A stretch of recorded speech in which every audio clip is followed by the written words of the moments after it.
오늘은 열왕기 상하, 역대상하 합니다. 열왕기 상하, 역대상하 이제 하기 전에 여태까지 해온 내용들이 작지 않은 분량입니다. 그래서 간단한 주제 정도를 이렇게 이해하시면 도움이 되겠다 싶습니다. 이제 창세기는 4대 사건과 4대 인물에 대한 이야기를 하고 있습니다. 물론 그 이야기의 구조는 우리가 어느 정도 많이 숙지가 되어 있고요. 그 이야기의 내용이 말하는 것은 사건을 통해서 하나님이 그리스도의 비밀을 드러내려고 하는 목적을 전개시킵니다.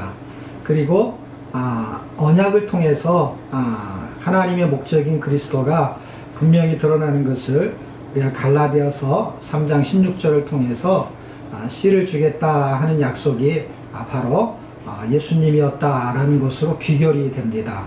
그래서 신약성경이 우리한테 그것을 확증해 주기 때문에 구약성경이 부족한 건 아니지만 우리에게 성경이 있어도 남다르게 깨달은 사람들이 주석을 쓰는 것처럼 뭔가 설명을 좀 더 잘 해놨다 이렇게 하게 되면 구약과 신약을 한 권의 성경으로만 잘 이해한다면 뭔가 부족한 게 아니라 어쨌든 구약 안에서도 충분한 설명이 바울 같은 사람이 했었기 때문에 사실은 우리한테는 이 신약이 꼭 주석과 같은 의미로 다가올 수 있고 또 충분한 능력이 되는 사람은 구약 가지고도 충분하게 뒷받침할 수 있는 내용들을 숙지할 수 있겠다라는 생각이 듭니다. 자, 66권이 사실 적은 분량이 아닙니다. 많은 분량의 내용을 우리가 단반에 숙지한다는 건 참 어려운 일입니다.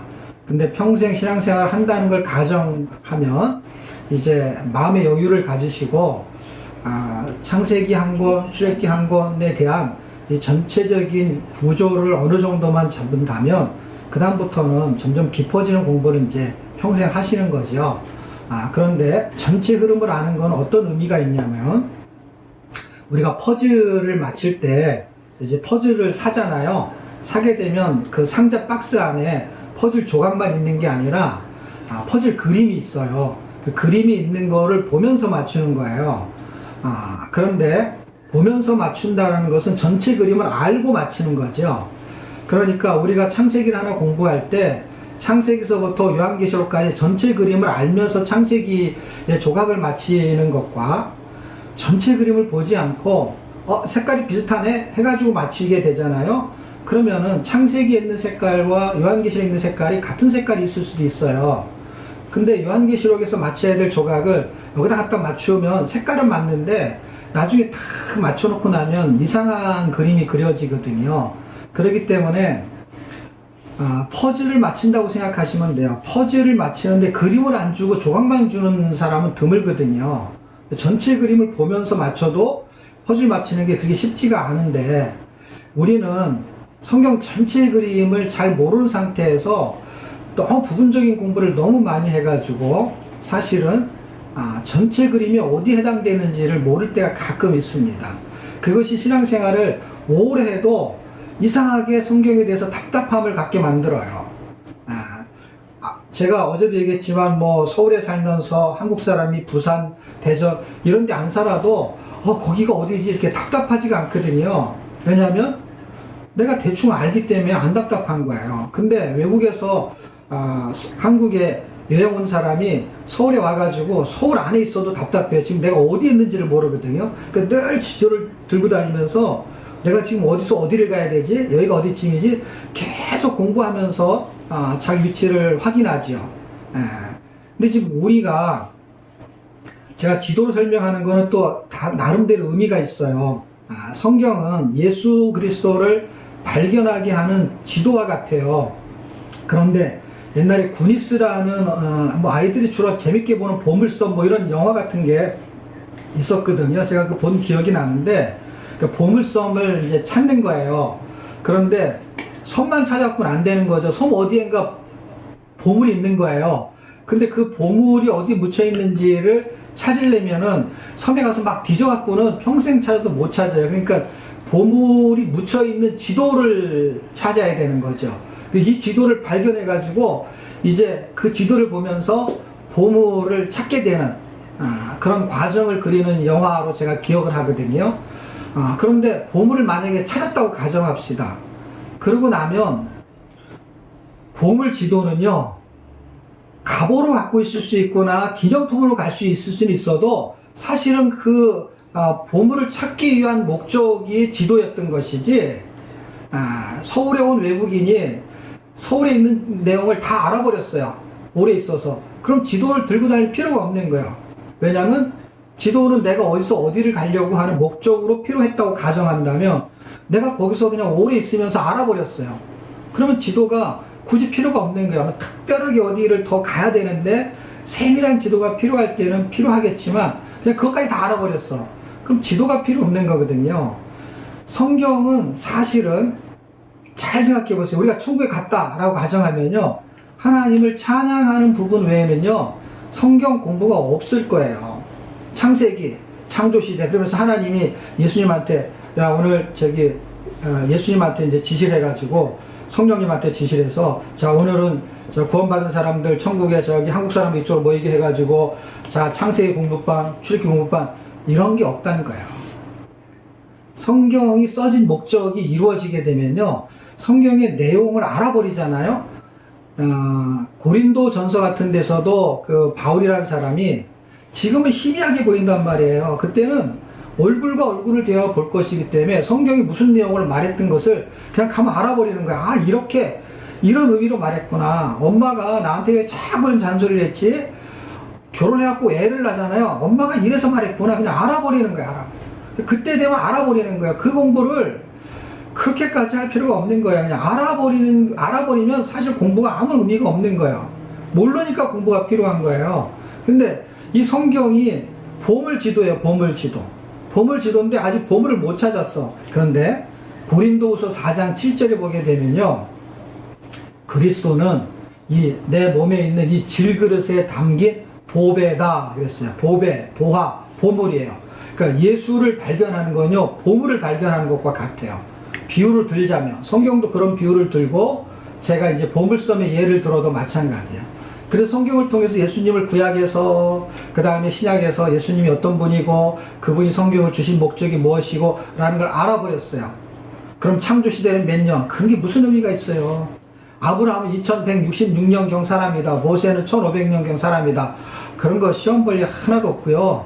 예? 암송대회 그것도 아무런 의미가 없어요. 왜? 제가 말하는 거는 결과에 도달했을 때. 지금은 제가 말하는 거를 지금은 다 공부하겠죠. 왜? 보물을 찾는 게 목적이니까. 근데 목적도 좀 달라지는 사람이 있어요. 보물 지도를 가지고 보물을 찾아야 되는데 다른 걸 찾는 사람이 있어요.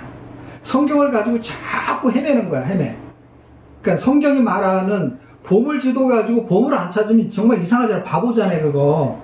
보물을 찾으라고 보물지도를 줬는데 어마어마한 걸 찾으면 안 되잖아요. 성경이 보물지도, 예수를 찾으라고 우리한테 성경을 줬는데 성경에서 이상한 것만 찾는 거야. 이상한 거. 너 이거 알아? 이거 모르지?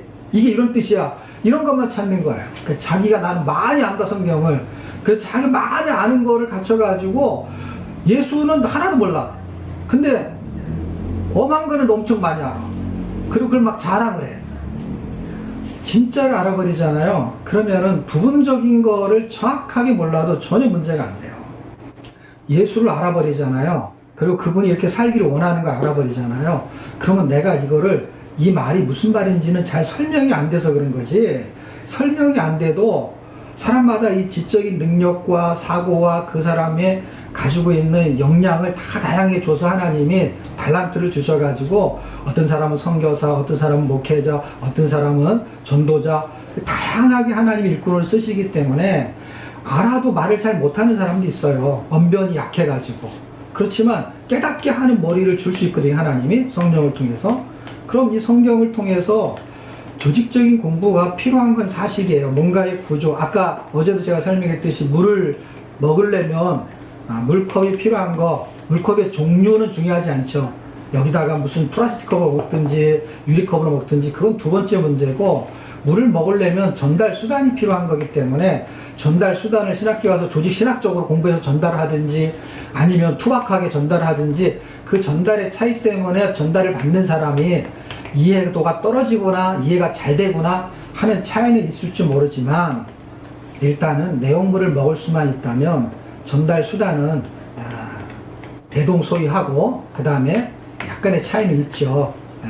그래서 어떤 사람은 전달 수단을 너무 좋게 해가지고 기가 막힌 전달 수단 했는데도 못 알아듣는 사람이 있고 어떤 사람은 개떡같이 말했는데 찰떡같이 알아듣는 사람, 그러니까 진짜 복음을 가지고 막 전해도 안 믿는 사람이 있는데 요나라는 사람은 니느웨 성에 가가지고 모기만한 소리로 회개하지 않으면 다 죽어요 라고 알아들까 말까 이렇게 말해도 이 사람들 아주 찰떡같이 알아듣고 그냥 이 동물서부터 시작해갖고 왕서부터 동물까지 전부 다 회개하는 그런 역사가 일어나잖아요. 그런 것처럼 전달자의 전달이 중요하죠. 그 사람이 하나님의 수단이죠. 그 사람을 선지자 같은 사람을 써가지고 내 말을 전달해 이렇게 했어요. 근데 그 선지자들이 전달하는 능력이 또 있잖아요. 엘리야 같은 사람, 엘사 같은 사람, 요나 같은 사람. 그래가지고 막 가기 싫어가지고 그냥 억지로 전했는데 너무 설교도 그냥 그렇게 잘하는 게 아닌데 교인들이 그냥 아멘하고 막 너무 열심히 예수님 믿는 거야. 근데 뭐 박사학위 받아가지고 막 교수님이 막 학적으로 막 얘기하는데 교인들이 막 다 졸고 있는 거야. 전달 수단의 차이는 분명히 있을 거예요. 그러나 깨닫게 하시는 하나님의 능력은 더 크다는 것을 제가 발견했어요. 내가 부족한데 부족한 부직갱이 같은 것도 하나님 쓰시게 되면 그 사람을 통해서 하나님이 하실 일이 있겠죠. 그냥 그 부분만큼은 하나님이 하실 일이 있는 거죠. 모세는 모세를 통해서 하나님이 하실 일. D.L. 무디 같은 사람은 공부를 그렇게 많이 한 사람이 아닌데도 그 사람을 통해서 하나님이 하실 일. 그리고 바울 같은 사람이 있기도 하지만 베드로 같은 사람도 있잖아요.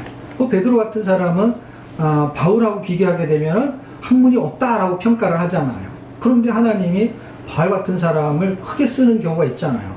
한번 전도하러 가면 막 3,000명, 5,000명 이렇게 예수를 믿는 기적 같은 일들이 벌어지기도 하잖아요. 그러니까 전달의 수단을 통해서 다양한 수단을 통해서 듣는 우리가 굉장히 중요하다는 거예요. 왜냐하면 성경도 수단인 거예요. 성경 자체는 목적이 아니에요. 성경은 하나님이 누군지를 설명하는 게 목적이에요.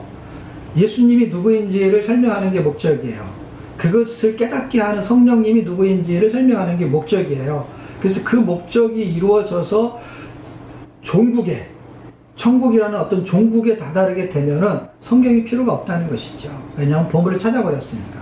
그런데 그 과정을 가는 동안에 성경은 계속해서 우리에게 비밀들을 설명하고 더 알아야 될 것들을 계속 설명해 주고 있고 우리가 안다고 하더라도 계속 넘어지기 때문에 다시 일으키는 힘을 주기 때문에 사실은 안다고 하는 것 자체가 교만해 줄 수 있기 때문에 제가 말하는 건 완전히 알아버렸을 때는 별 의미가 없지만 알아가는 과정에서는 굉장히 중요한 수단이 되는 것이죠.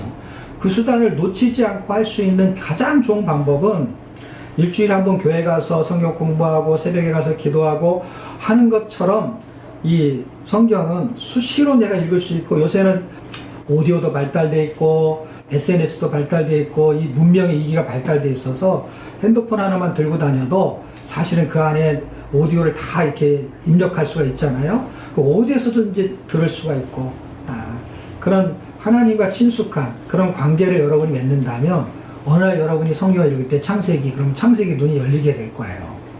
하나님이 창세기를 통해서 말씀하시는 게 이게 모세, 아브라함이 아니구나. 아브라함을 통해서 뭔가 주시려고 했던 그 약속이 지금 나한테 어떻게 성취가 되고 있는지.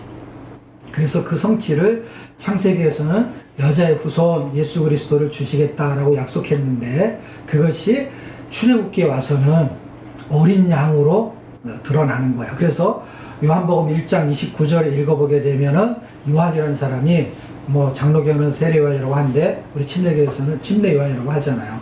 침례요한이 보라 세상 죄를 지고 가는 하나님의 어린 양이로다 이렇게 말하면서 어린 양이 예수님이라는 거를 요한을 통해서 선지자를 통해서도 정확하게 설명을 해주고 있잖아요. 그래서 그 예수님이 유월절 어린 양이라는 건 출애굽기를 말하는 거예요. 이 출애굽기에 그 유월절 어린 양이 예수님이다 라고 정확하게 성경에 1장 29절 요한복음 거기에 정확하게 기록이 돼 있잖아요. 그 아주 명쾌하죠, 성경이.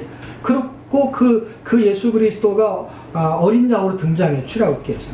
그 다음에 레위기에 와서는요, 번제, 소제, 화목제, 속건제, 속저제 이 5가지의 제사와 그 다음에 그 제사를 통해서 거룩해지는 방법을 1장에서 10장까지 설명하고 11장에서 이제 25장까지는 거룩을 유지하는 걸 설명하는 거예요. 그렇기 때문에 뭔가 부정해지잖아요. 그러면 그것을 물로 씻어라, 뭐 불로 어떻게 해라, 정결하게 하는 거를 해요. 그래서 거룩해진 상태에서, 이거는 예수님이 이렇게 말한 거 기억하시면 쉬울 거예요. 예수님이 베드로에게 세족식이라 그러죠. 발을 좀 이렇게 씻어주려고 했어요. 그랬더니 어떻게 스승이 제자의 발을 씻깁니까? 그러면서 거부했어. 참 훌륭한 제자죠. 발이 더럽잖아요. 손보단 더럽잖아요. 이게 발바닥이. 그러니까 발을 씻어주려고 할 때 이렇게 거부했어요. 근데 예수님이 한마디 딱 했어요. 그럼 너와 나는 상관이 없다. 그랬더니 막 옷을 막 벗는 거예요. 옷을 다 벗고 목욕을 시켜달라는 거예요. 하여튼 베드로 정말 대단한 사람이죠. 네?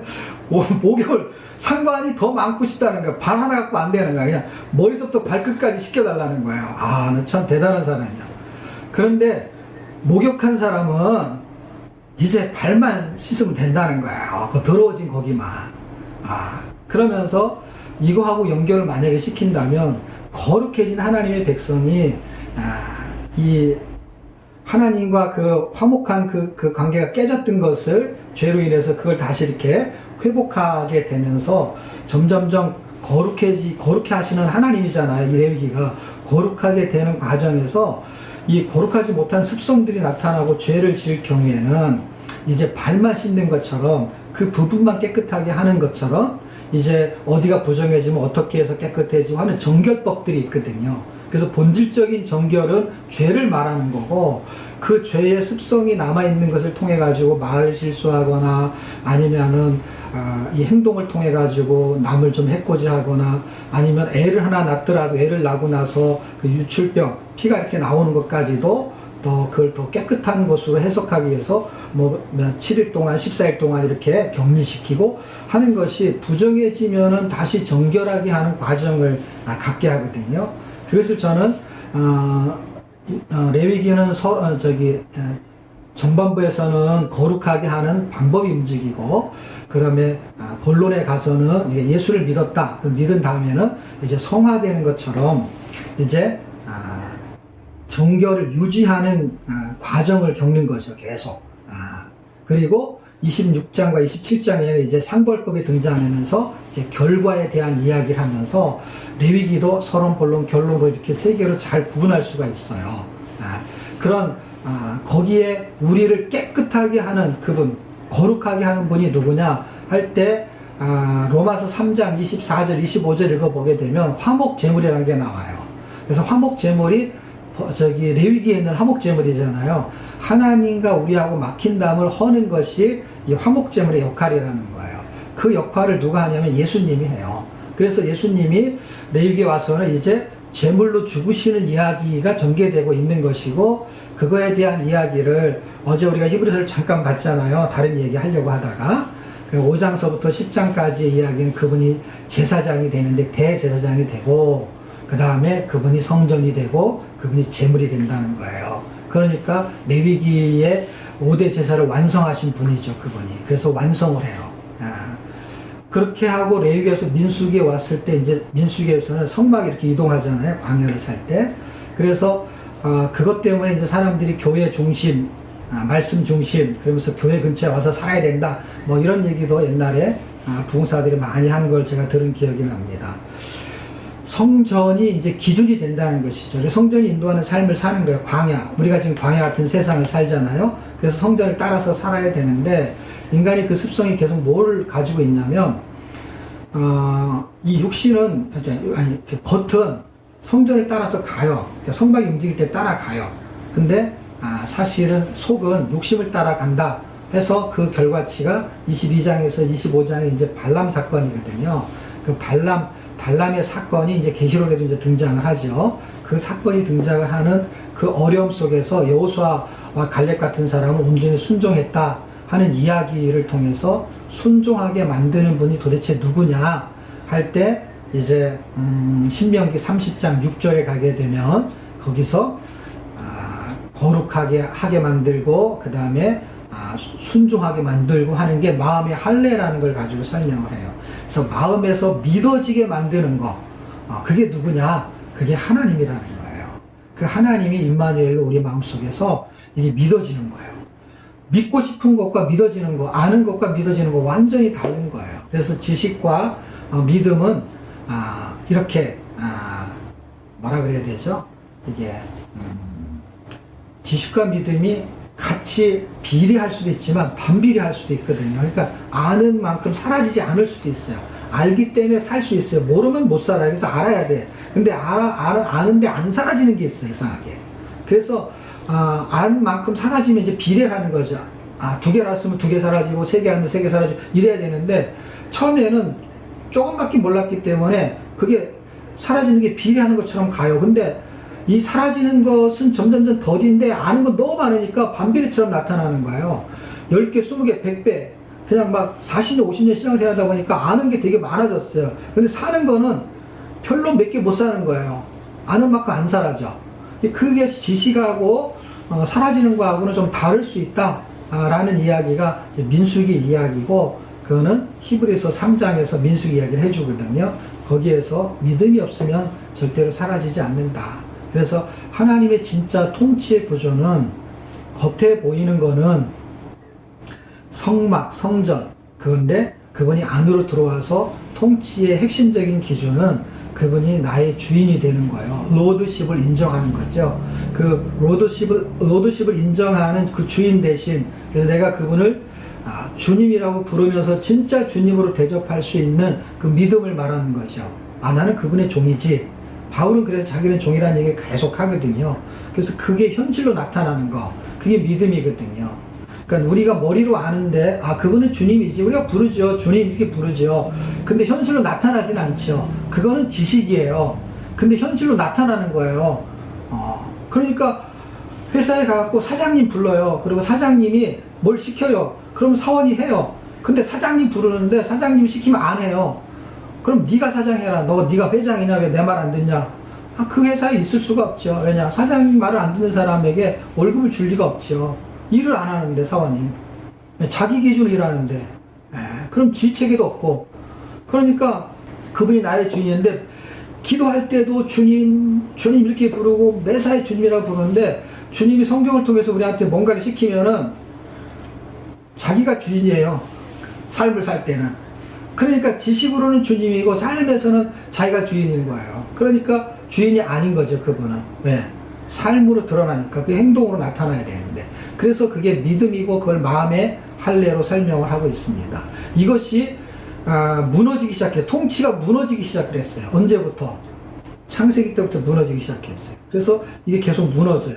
그 무너지는 것을 보여주기 위해서 성전이라는 게 등장하게 되는데, 그 성전이 이제 오늘 우리가 공부할 열왕기 상에서 성전이 등장을 해요. 그 성전이 딱 등장을 해서 이제 통치가 거부됐던 그것을 이 성전으로 기준을 삼는 거예요.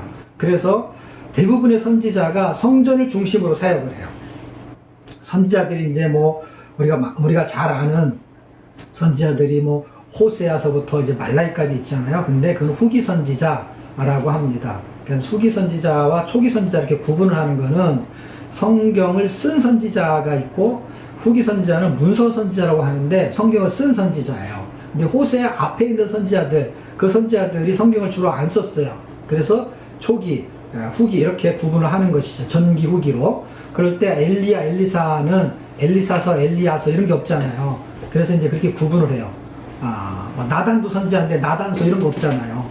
그러니까 문서 선지자가 있고 초기 선지자, 성경을 쓰지 않은 선지자들이 있는데 그 선지자들이 주로 이제 우리가 성경을 가지고 있는 그 12권, 소선에서 12권과 대선지서 이제 5권을 잘 살펴보면 성전을 중심으로 뭔가 이야기 스토리가 돌아가고 있는 것을 발견할 수가 있습니다.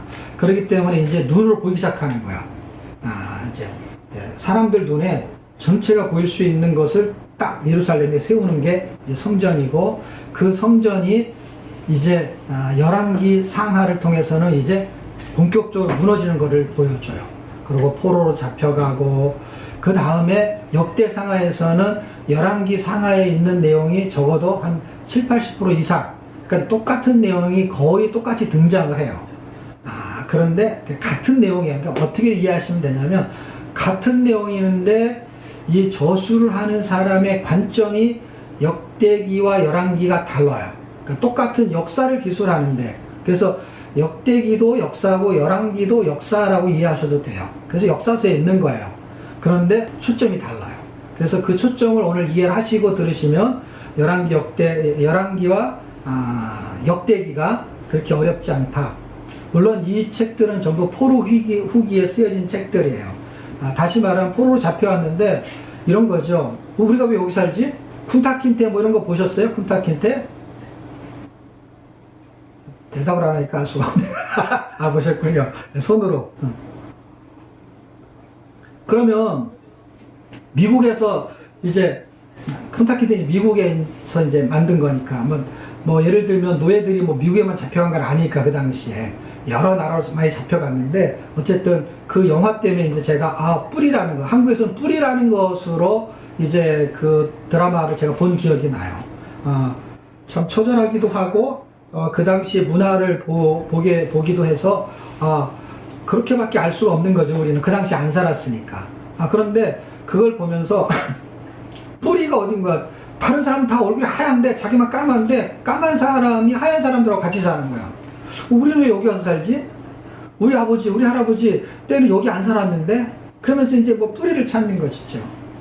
에스라 같은 사람이, 이제 뭐 다음 주에 하겠지만, 에스라 같은 사람이 포로 후기, 예를 들면 포로로 잡혀가서 1차, 2차, 3차로 돌아올 때 2차로 귀환한 사람이 에스라예요.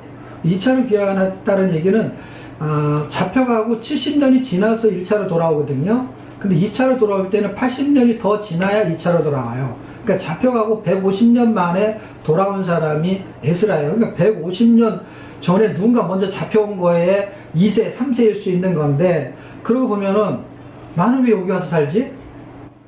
그 유대인들이 이상하게 다른 나라에서 사는 거예요. 나는 여기 와서 왜 살지? 해서 그런 사람이 에스라만 있는 게 아니죠. 그 당시에 수많은 사람들이 자기들이 여기서 왜 사는지를 모르는 거예요. 뿌리를 찾는 거예요. 그게 포로 후기의 이야기입니다. 그래서 이스라엘 백성들이 여기 왜 잡혀왔지에 대한 이야기를 하는 것이 열왕기 상하예요. 그리고 그 열왕기 상하를 통해서 잡혀온 그들을 하나님 회복할 것이다 해서 역대상하가 또 기록이 된 거예요. 그러니까 열왕기는 성전이 무너지는 것에 대한 이야기의 결론치를 말하는 거라면, 역대기는 그 무너진 거를 회복하시려고 하는 의도로 쓴 거예요. 무너졌는데 회복하겠다는 거예요. 그래서 역대기 맨 끝에 있는 장과 절 있잖아요. 그 절하고 에스라서 1, 2절하고 똑같아요.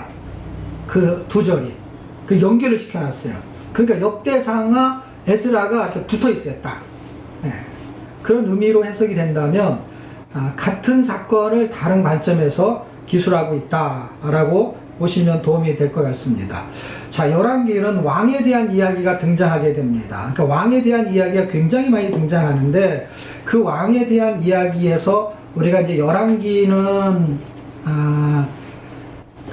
22장까지 되어 있어요. 22장까지 되어 있는 거에서 이제 나라가 분열되는 거는 11장쯤에서 분열이 돼요. 그런데 11장까지, 그러니까 11장 고기까지는 한 10여 장 되는 거죠.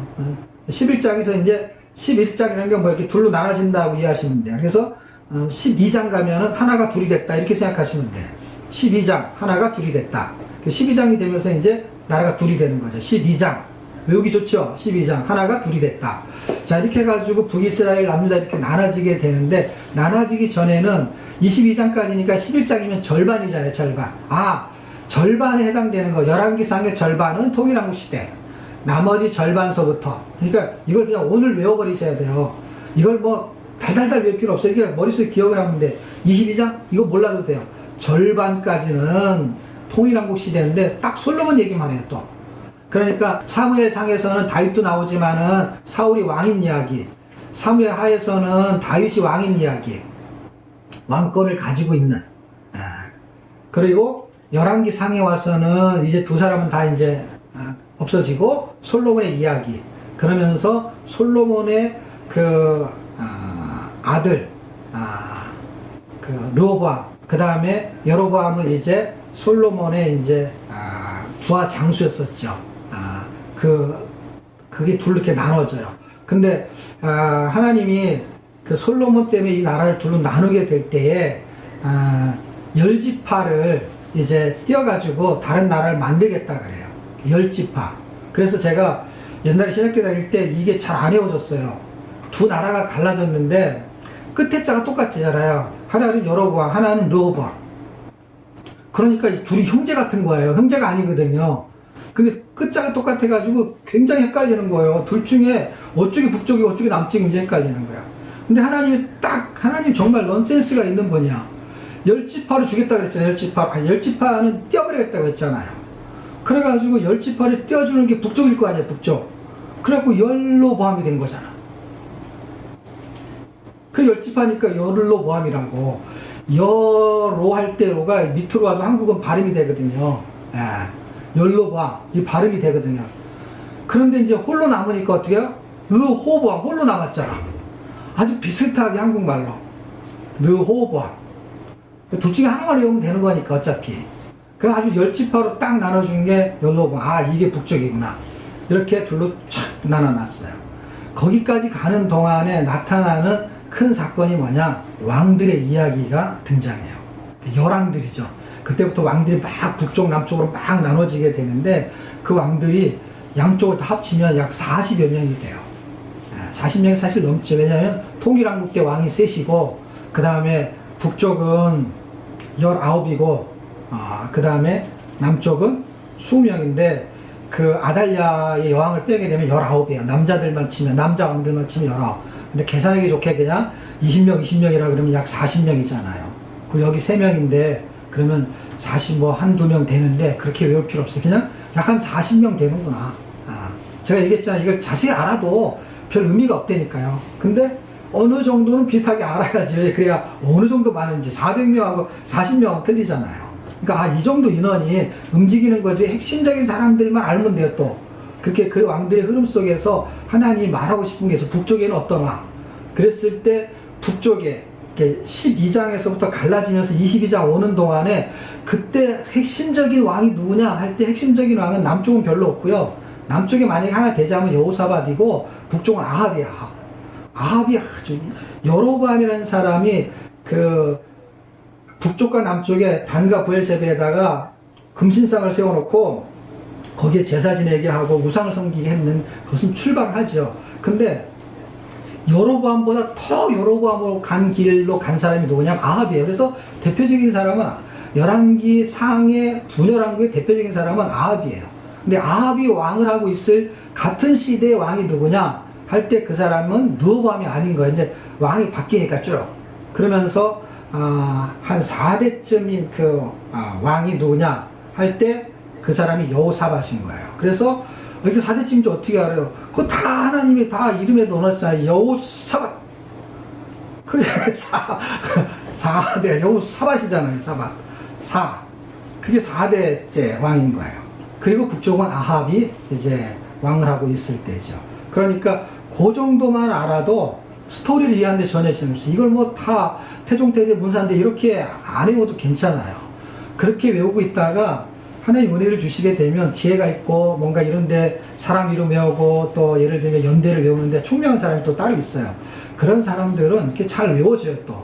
근데 이거를 다 이런 식으로 공부하게 되면요. 처음 교회 나온 사람은 너무 힘든 거예요. 이거 무슨 국사 공부하는 것도 아니고 세계사 공부하는 것도 아니고 그런 사람들을 위해서 초점과 핵심을 잡아주고 그 다음에 관심 있는 사람은 더 세밀한 걸 그때 알아야죠. 처음부터 너무 세밀하게 얘기하게 되면 이 처음 신앙생활 하는 사람은 너무 힘든 거예요. 이 성경의 전체 스토리도 모르는데 그냥 너무 세밀한 거를 그냥 거기서 쪼고 앉았으면은 머리가 복잡해지는 것이죠. 그래서 큰 틀을 이렇게 이해해서 그냥 할아버지가 손주한테 이렇게 옛날 이야기 하듯이 이렇게 쭉쭉 자주 이렇게 들으시면 성경이 재밌어지게, 성경을 재밌어지게 해야 돼, 일단은. 재밌어서 이걸 막 머리로 막 외워가지고 이게 막 틀릴까 맞을까 이렇게 생각하면 재미가 없어요. 성경이 하나님의 말씀이 진리이면서도 이게 재밌어야 돼요. 재밌고, 그 다음에 믿어지고, 그 다음에 확증이 생기고, 그 다음에 삶을 살 때는 힘이 되고, 이래야 되는 거거든요. 그렇게 가려면 일단은 넓게 이렇게 천천히, 그리고 계속 어차피 평생 공부할 거니까 그런 마음을 가지고 이제 진행을 하면 돼요. 근데 이제 우리가 성전을 기준으로 우리가 주제를 잡았기 때문에 제가 성전 얘기를 좀 더 부가적으로 하게 되면, 다윗이 성전을 너무 짓고 싶은 마음이 있었어요. 사무엘하 7장에서 성전을 짓고 싶은 마음이 딱 가졌는데 하나님이 다윗을 통해서 약속을 해요. 그러니까 아브라함한테 약속한 게 있고 다윗한테 약속한 게 있고, 그런 약속이 굉장히 중요해요. 아브라함의 약속이 굉장히 중요하고 그게 정복시대의 땅을 차지하는 게 되고요. 그 다음에 다윗한테 한 약속이에요. 그게 성전 때문에 약속이 이루어져. 그래서 성전을 짓고 싶은 마음을 딱 마음만 품었는데 하나님이 나다를 통해 가지고, 야, 내가 언제 내 집을 져줄 사람 손 들어보라고 이렇게 말한 적이 없는데 어떻게 네가 손을 들고 내 집을 져주겠다고 하냐? 아, 기특하다. 이런 이야기야. 스토리 읽어보면. 그래가지고 하나님이 그냥 감동을 먹었어. 말로 내뱉은 것도 아니야. 그냥 속으로 그냥 이렇게 생각만 하고 있는데, 나단이 어떻게 알았어요? 하나님이, 야, 가봐라. 저놈이 내 집을 져주겠다고 말을 한단다. 근데 하나님은 사람이 지은 집에 살지도 않아요. 살지도 않는다고 말하면서 그렇게 생각만 하고 그렇게 그냥 꿈만 꾸고 있는 거에 그냥 감동을 먹어요. 살 것도 아닌데 당신이. 너무 좋아하는 거야. 자기를 이렇게 생각해 줬다는 거죠. 하나님을. 그래서 네가 내 집을 짓냐? 내가 네 집을 져주겠다. 이렇게 돼버린 거예요. 그래갖고 네 집, 너의 다윗의 왕조, 네 집을 내가 보장하겠다. 네 위가 왕이거든요. 너 왕권을 내가 보장하겠다. 그래서 분열왕국이 되면은 여로보암의 그 왕조는 쭉 가다가요, 19번이나 되는 왕이 등장을 하잖아요. 그 호세아까지 왕이 등장하는 19명의 왕 중에서요, 9번이나 반란이 일어나요. 그런데 이쪽에는 아달랴 같은 게 등장을 하지만은요, 반역이 일어나는데 그쪽에서 정리를 다 해가지고 계속 어떤 주기로 가냐면요, 다윗 왕조를 끝까지 가게 만들어요, 하나님. 그래서 여기는 왕조가 딱 하나예요. 다윗 왕조 하나고, 저기는 왕조가 뭐 오므리 왕조, 시므리 왕조, 이렇게 왕조가 막 9개나 돼, 9개나. 그래서 하나님이 그 약속을 지키세요. 그게 뭐 때문에 약속을 지키냐? 성전 때문에. 나를 통치자로 생각하는구나, 저놈이. 이렇게 생각한 거예요. 원래 다윗이 하나님의 마음을 품었어요. 우리 어저께 한 거니까 기억이 나시죠? 품어가지고 사무엘상 24장, 26장에 이렇게 마음을 딱 품고, 내가 싫어하는 저 다윗을 살려주네, 내 말 때문에. 하나님도 싫어하는 다윗. 하나님이 싫어했잖아요. 13장, 15장에. 나도 너를 버리겠다고 했어요. 그런데 곧바로 안 버려요. 10년을 끌고 가요, 하나님이. 그런데 그 다윗이 하나님이 싫어하는 그 사울을 죽이지 않는 거예요. 하나님이 한 말 때문에. 그래서 마음을 확증을 받았어요. 그런데 더 확증이 되는 건 뭐냐면 성전으로 확증이 돼요. 그래서 성전에 때문에 약속이 이루어지는 게 있어요. 그게 위를, 그 다음에 내가 네 나라를 견고하게 하겠다. 한 3가지인가 4가지 그런 약속을 7장에서 합니다. 사무엘하 7장이에요. 여러분이 한번 읽어보세요. 지금 이제 열왕기 상으로 가야 되니까.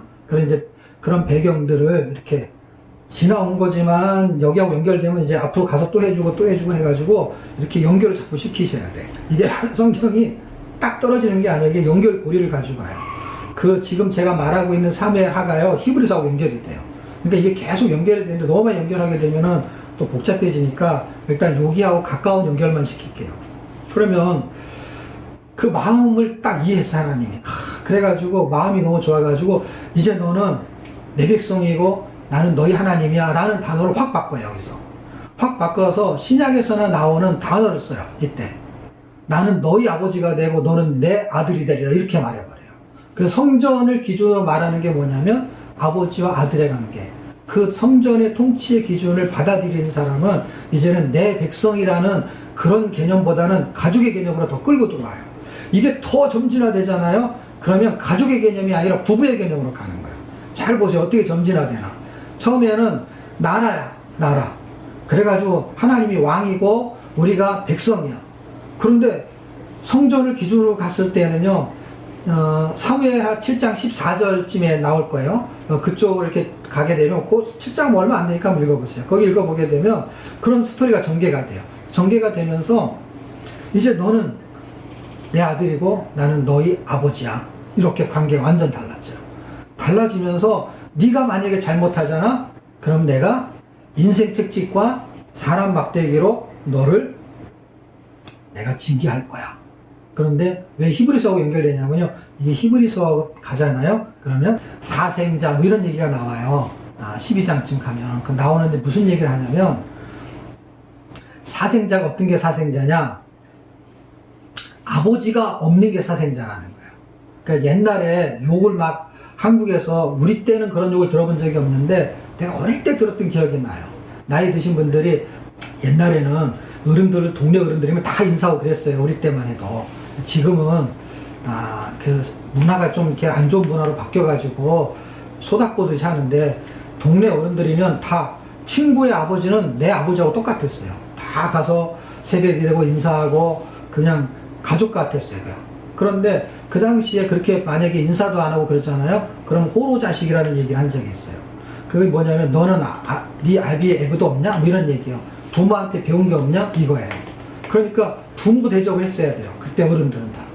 그러니까 이 사생자라는 게 무슨 말이냐면은 너는 아비도 없냐? 이 말이에요. 그러니까 아비도 없다는 건 뭐냐면 네가 어떻게 살아야 될지에 대한 교육을 해줄 사람이 없냐? 이 말이에요. 근데 아버지가 있는 거는요, 잘못된 거를 징계한다는 거예요. 그래서 징계하는데 어떻게 하냐? 아버지의 수준으로 징계한다는 거예요. 아버지의 수준으로 징계한다는 건 뭐냐면 하나님이면 하나님의 수준으로 징계를 하는 거예요. 그래서 하나님의 아들이면 하나님의 아들로 대우하겠다는 거예요. 아들로 대우. 그러니까 내가 하나님의 아들이면요, 내가 상속자라는 거예요. 하나님의 상속.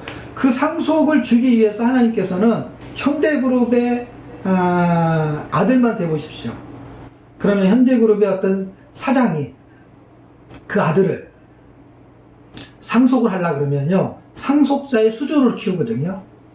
장자니까 주지 않아요. 여러분 잘 보십시오.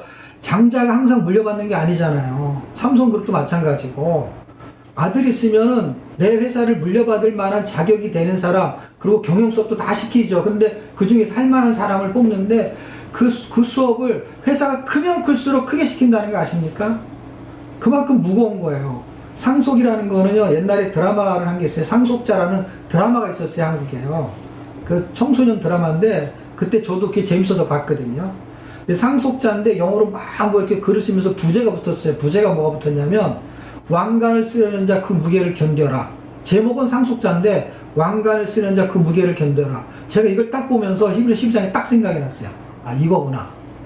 상속자인데요, 거기도요, 상속자인데 애들이, 부자애들이 막 와가지고 학교를 다니래, 청소년들이. 근데 다니는데요, 부자가 급이 있잖아요.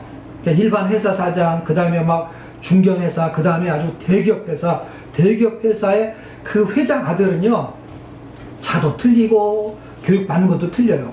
아무나 만나서 교제하면 안 돼. 걔하고 살면 안 된다는 거야. 너가 맞는 거. 그러니까 이 무게가 더 큰 거예요, 그게. 견뎌내야 무게가요, 이 왕관을 쓰려, 왕관의 무게에 따라서 이게 견디는 게 힘든 거예요. 그걸 보면서 아들로 대우한다는 거, 하나님의 아들로 대우한다는 게 이렇게 무게감이 있는 거구나. 하나님의 말씀 자체가 무게감이 있잖아요. 원수를 사랑하라. 이거를 누가 얘기, 어느 문화, 어느 집안에서 이런 얘기를 할까요? 어느 집에서, 어느 명부가 집안에서 원수를 사랑하라. 이런 가훈이 있겠어요. 근데 하나님의 자녀에게 이걸 요구하는 게 하나님의 문화니까. 하나님의 그 상속자는 하나님의 말씀의 무게를 견디라는 거예요.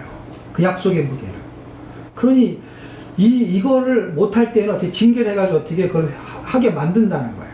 그러니까 열왕기 상하로 가가지고 역대기로 다시 오면서 에스라 니헤미야로 이 다음 주에 이렇게 회복하는 그것이 기준이 다윗의 약속에서 출발한다는 걸 꼭 기억하셔야 돼요. 그러면 여기까지 오기 전에 아브라함 약속은 뭡니까? 아브라함 약속은 여호수아서로 끝난 거예요. 여호수아 4사기로. 어떤 거요? 여호수아 4사기로 하나님이 땅을 주겠다고 하는 천국에 들어가는 것으로 최종적인 결론을 낸 거예요. 모형적으로. 그래서 안식. 그래서 제가 히브리서 가지고 안식을 설명한 거예요. 그러면은 그럼 끝났는데 이건 뭡니까? 그게 우리가 지금 영원한 완식을 보장받은 이 존재가 지금 하나님의 아들의 관계로 사는 과정에 우리가 실수하고 잘못하면 하나님께서 징계, 디시플린, 이것이 잠언에 아주 많이 등장하는데 이것을 번역을 두 개로 해요. 어떻게 하냐면 하나는 징계, 하나는 훈계로 하는 거예요. 그러니까 그게 조금 막중하게 느껴질 때는 징계라는 느낌이 들고요. 그게 좀 가벼울 때는 훈계라는 것으로 들리죠. 그 한문으로는. 그러나 영어 단어가 똑같아요. 디시플린이에요. 그러니까 하나님이 우리를 디시플린 하겠다는 거예요. 훈련시키겠다는 훈련. 그러니까 훈계, 징계를 다른 말로 해석하시면은 아들로 대우하는 게 아들로. 그러니까 여러분이 자녀를 낳잖아요. 그럼 자녀를 위해서 여러분이 징계를 하잖아요. 훈계를 하잖아요. 훈련하잖아요. 근데 집에서는 훈련이라는 단어를 안 쓰죠. 그냥 훈계라는 단어가 더 맞죠. 근데 너무 잘못하게 되면 징계 같은 거 하죠. 막 벌을 주잖아요. 그런데 벌을 주는 것도 집안마다 똑같아요. 다 들리죠. 똑같은 잘못했어도 A라는 집은요, 그러지 말라니까 이렇게 끝나는 집이 있고, 그러지 말라니까 이런 집도 있고, 집마다 틀린 거예요. 근데 하나님은 어떻게 하시느냐? 하나님은 아들로 대우하겠다는 거예요. 어떻게? 내가 너를 거룩하게 만들겠다는 거예요. 그 능력이 있단 말이에요. 우리는요, 애를 거룩하게 못 만들어요. 거룩하게 살았으면 좋겠지, 이런 거지요. 그냥 행복하게 살면 좋겠지. 행복하게 만들 수 있어 못 만들어요. 행복하게 살게 하고 싶어서 영어도 가르치고, 수학도 가르치고, 골프도 가르치고, 그 다음에 뭐 좋은 대학에도 가게 하고, 막 별별 수단을 다 쓰지만은 행복하게 만드는 그 과정은 최대한 노력하지만 결과치는 그렇지 않을 수 있거든요. 근데 하나님은요, 행복하게 만들겠다는 거예요. 거룩하게 하겠다는 거예요. 그분이. 어떻게 해서? 인색 직직과 사람 막대기를 동원해서라도 내가 너를 내 아들답게 만들겠다는 거예요. 그래서 열왕기가 써진 거예요. 열왕기가 써졌다는 건 역사인데, 열왕기가 써진 목적은 무너진 성전에 대한 이야기를 하는 거예요. 그래서 포로 잡혀가는 이야기예요. 역대기는 그 똑같은 이야기를 가지고 에스라 니에미야에서 돌아오지만 돌아오는 이야기의 관점으로 쓴 거예요. 포로에서 돌아오는 이야기는 아니죠. 근데 포로에서 돌아오는 시기에 써진 거는 맞죠. 그리고 그 역사의 정확한 스토리는 에스라 니에미야인데 사실은 관점을 다르게 해서 포로에서 돌아오는 관점으로 역대기를 쓰고 있다는 거예요. 그래서 완전히 관점이 달라요. 내용은 똑같은데 관점이 달라요. 그런데 그 관점을 어디서 찾아야 되느냐? 사무엘하 7장에서 찾아야 되고, 그 다음에 그것을 연동시킬 때는 히브리서 12장을 같이 읽어주시게 되면은 확신이 생겨요. 아, 성경은 이걸 말하고 있구나. 지금 나한테 벌어지는 일들, 뭐 특별하게 잘못한 것도 없고, 특별하게 힘든 것도 없는데, 내가 죄진 것도 없는데 했을 때는 욥기를 생각하시면 되고, 또 하나는 이 연단의 과정을 통해서 뭔가 하나님이 하실 일이 있을 경우에는 하나님의 자녀답게 만들려고 하는 거. 두 가지를 다 사용하세요. 그러니까 내가 잘못한 거든 잘못하지 않든. 예수님이 무슨 잘못해서 시험을 받았어요? 근데 히브리서 5장 8절에 보면 예수님이 고난을 당하고 시험을 받았던 것은 그가 그걸 통해서 믿음, 하나님을 더 순종하게 만드는 그런 것으로 시험, 고난을 줬다는 거예요. 우리한테도 고난을 주죠. 잘못 없어도 고난이 생긴다니까, 이상하게.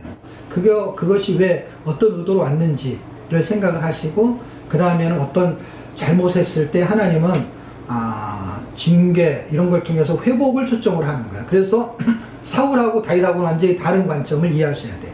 그 다음에 북이스라엘과 남유다가 다른 관점을 이해하셔야 돼요. 그래서 한 사람으로 봤을 땐 사울과 다윗이고, 나라를 봤을 때는 북이스라엘과 남유다예요. 둘 다 멸망하지만은요, 북이스라엘은 회복이 없어요. 그냥 사마리아로 끝나요. 그런데 남유다는요, 그대로 갔다가 바벨론 갔다가 그대로 회복을 해요. 왜냐하면 포로에서 귀환시킬 목적으로 잡혀가게 하는 거예요. 그러면 뭐 하려고 포로에서 돌아오게 할 걸 잡혀가게 하냐? 그게 사무엘하 7장의 이야기야. 징계하는 거예요. 훈계하는 거예요. 그래서 징계를 목적으로 멸망을 시키는 거야. 그냥 다시 건축하려고 멸망을 시키는 거야. 북이스라엘은 원래 성전이 없어요. 원래 성전. 무너질 게 없어요. 그래서 그 여로보암으로 길러 간 것은요, 그냥 멸망이에요. 그래서 멸망으로 끝나는 거예요. 두 길을 보여주는 거예요. 그래서 열왕기 상에서는 누가 진짜 왕이냐 할 때 그 진짜 왕은 예수가 진짜 왕이고, 그 다음에 역대기는 그 이스라엘의 역사를 구원 역사로 관점을 쓰는 거예요. 그래서 누가 구원하시느냐 할 때 그거는 예수님이 구원하신다 라는 관점으로 쓰여진 게 열왕기와 역대기라는 거예요. 그러면 왜 돌아오게 할 것을 잡혀가게 하느냐 하는 것은 70년이라는 기간 동안에 하나님을 경배하는 게 어떤지를 가르쳐 주려는 게 목적이에요. 그래서 거기를 갈 때는 이제 대선지서에 해당되는 예레미야 또는 뒷부분에 가게 되면은 이제 에스겔하고 다니엘 가장 핵심책 기준이 되는 책은 에레미야를 잘 이해해야 돼요. 왜냐면 1, 2, 3차를 다 다루는 게 에레미야예요. 다니엘과 에스겔이 책을 쓰고 있을 때 에레미야가 사역을 하고 있는 거예요. 그래서 세 명이 동시다발적으로 하나는 예루살렘에 있고 에레미야가 그 다음에 포로로 잡혀간 에스겔은 이제 포로 수용소 같은 평민들한테 있고 그들을 통해 가지고 하나님이 거룩하게 하는 거에 대한 이야기를 해요. 그래서 에스겔이 되게 중요해요. 에스겔이 뭘 기준으로 설명하냐면 성전을 가지고 설명해요. 성전을 가지고 설명하면서 그 이야기를 해요. 그거는 그때 책 가서 하면 되지 않습니까? 할 때 그때 가서는 이제 그때 또 해야 될 주제가 있겠지. 그렇게 길게 이해하셔야 돼. 지금 성전을 가지고 아직 성전을 만들지도 않았어. 성전을 마음에 품기만 했는데 그러니까 마음에 품은 성전의 이야기가 사무엘 하의 이야기예요. 그래서 성전터를 24장에서 해놓고 그 다음에 열왕기에 와가지고 그 성전터가 모리아산이거든요. 아라우나 타작마다 거기에서 오르난이라고 역대기에는 오르난이라고 하는데 같은 이름이에요. 그 똑같은 지역에서 이삭이 번제로 드려지려고 했던 그 장소가 모리아산인 거기가 시간이 지나면서 이제 사람들이 산 거죠. 우리 동네도 여기 옛날에 산 동네 보면은 산이었는데 사람들이 깎아갖고 사람이 살잖아요. 그래갖고 시간이 지나가지고 몇백 년 지나니까 그래서 아라우나가 거기서 집을 짓고 사는 거였었어요. 그게 성전터가 이제 되는 거죠. 그렇게 해서 스토리가 연결이 되는 거예요. 이게 연결이. 그렇게 해가지고 아주 또 막 진짜 뭐 100년 이상 한참 지나야 될 이야기인데 그렇게 해서 돌아오게 할 건데 왜 거기 가게 하느냐 하는 그 의구심 때문에 제가 설명을 하는 거예요. 어차피 그 책에 가서 이 얘기를 못 들 수도 있어요. 왜냐면 이게 너무 길게 늘어지니까. 그래서 옆으로 가면은 이렇게 쭉 늘어뜨리면 되는데 옆으로 쭉 가서 또 이게 내용으로 들어가면 밑으로 가야 되잖아요. 그러면 또 다른 표현선을 그을 수가 있기 때문에 일단 그 성전이 중심인 거를 이제 건축을 하게 하는 것이 열왕기상이에요. 그 열왕기상의 성전이 어떤 의미를 갖고 있느냐를 한번 찾아보는데 열왕기상 9장 3절을 읽겠습니다. 시작. 여호와께서 그에게 이르시되 내 기도와 내가 내 앞에서 간구한 바를 내가 들었은즉 나는 내가 건축한 이 성전을 거룩하게 구별하여 내 이름을 영원히 그곳에 두며 내 눈길과 내 마음이 항상 거기 있으리니 하나님의 마음이 성전에 있다라는 거예요. 그래서 성전이 하나님이라는 걸 상징적으로 좀 보여줘요. 근데 이제 우리가 첫 시간에 요한계시록 21장 22절 읽었잖아요. 하나님이 성전이다 이렇게 했잖아요. 그래서 여기서는 하나님의 성전이다 이렇게 말할 수는 없어요. 왜냐하면 여기는 모형을 눈으로 보여주는 거기 때문에. 그런데 이 성전을 헐어버리거든요. 예수님이 헐어버려라 그럼 내가 다시 지으리라 할 때 그 건물 성전이 이제 모형이었으니까 헐어버리면 내가 그 성전의 역할을 했던 거를 그 여태까지 했던 거를 이제 완성시킬 거다 그런 이야기를 하는 거예요. 그런데 여기서 세 가지가 나오는 걸 잘 기억하셔야 돼. 그 세 가지가 뭐냐면 내 눈길과 옛날 성경에는 내 눈과 이렇게 돼 있어요. 눈길과 눈과 그러니까 눈길이라는 게는 눈의 개념을 이해하시는 거죠. 눈.